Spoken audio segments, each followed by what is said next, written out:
Guys থামো, আজকে তোমাদের যে মাছি মালা রং করা রেসিপি দেখাবো।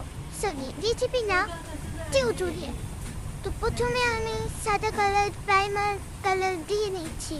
প্রথমে একটা সাদা কালারের কোট দিয়ে নিলে কোনো কিছুতে, তাহলে পরবর্তী রঙগুলো সুন্দরভাবে ফুটে ওঠে। তাই আমি এখানে সাদা কালার দিয়ে নিচ্ছি। এই তাড়াতাড়ি দে, কেটে দে। ও হ্যাঁ, রং করতে করতে হয়ে গেছে সাদা কালার করা। এখন আমি সাদা কালার করার পর ফুলটা এখন ঢং করে দেখাতে চাই।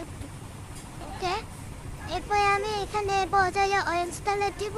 অরেঞ্জ কালারটা বর্ডার একটু মনে করে দিব এবং ভিতরে দিকে সেটি ছড়িয়ে দেবো অরেঞ্জ।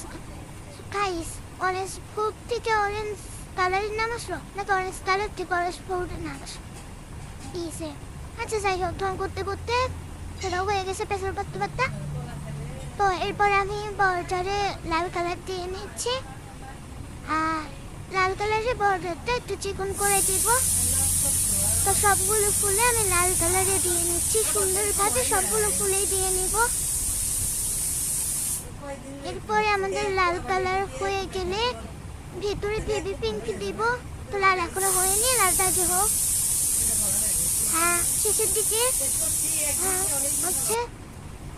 এবার বেবি পিঙ্ক কালারটা দিব ভেতরে। বেবি পিঙ্ক কালারটা লাল এবং অরেঞ্জের সাথে মিশিয়ে নিব সুন্দরভাবে। হ্যাঁ, একটাতে দিলাম। এবার 2 নাম্বারটাতে দিচ্ছি। 2 নাম্বারটাতে সুন্দরভাবে মিশিয়ে দিলাম। এবার 3 নাম্বার পাপড়িতে দিব। 2 নাম্বারটাতে মিশে এসে 3 নাম্বারটাতে দিলাম। 3 নাম্বারটাতে দেওয়া হয়ে গেছে। এবার বাকিগুলোতে আর একটু মিশিয়ে নিচ্ছি। তারপরে 4 নাম্বার পাপড়িতে দিয়ে নিচ্ছি। হয়ে গেছে। এবার ফুলের মাঝখানের অংশটাতে হলদা কালার দিচ্ছি, মানে ইয়েলো কালার দিচ্ছি। এই যে তাড়াতাড়ি কালারটা, হ্যাঁ দিলাম। দিয়ে নিচ্ছি সুন্দরভাবে, একদম কলগলা টকটকা থরথরা হলুদ। হ্যাঁ, এবার এরপরে এই হলুদ কালারের উপর আমি গ্লিটার কালার দেবো, যাতে একটু চিকচিক করে। গ্লিটার কালার আমরা পাপড়িতেও একটুখানি দিয়ে নিব। এরপরে এটি তৈরি হয়ে গেছে প্রায়। তো পরবর্তী ভিডিওতে এটি নিয়ে একটি মালা তৈরির রেসিপি আসছে। তো সবাই লাইক এবং সাবস্ক্রাইব করে রাখো।